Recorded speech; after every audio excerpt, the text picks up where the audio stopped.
In this video, I will show you how to zoom in and zoom out in Capcut on your computer. First, you want to add the video onto the Capcut timeline. Now click on the video itself to make the Capcut menu show the keyframe options. To zoom in, move your cursor to the timeline you want to start the zoom in process. Now make sure to select the keyframes for scale and position to lock it.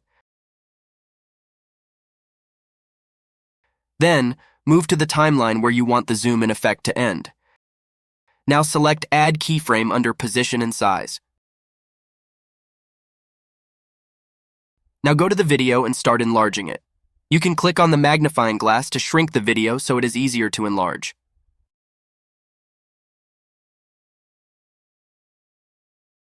Once you are done with the enlarging, go back to the start of the keyframe and see it in effect. To zoom out, you want to select on the timeline where you want the zoom out process to start. Select Add Keyframe under Position and Size. Now go to the timeline where you want the zoom out process to end. Again, select Add Keyframe under Position and Size. Now start to reduce the size of the video.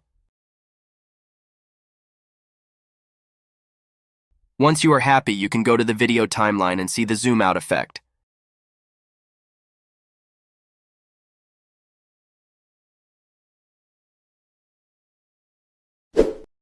To delete the zoom in or out effect, go to the video timeline and right-click on the keyframe. You will have the option to copy or delete it. Select Delete and it will be gone. That concludes the video, and I hope you found it useful.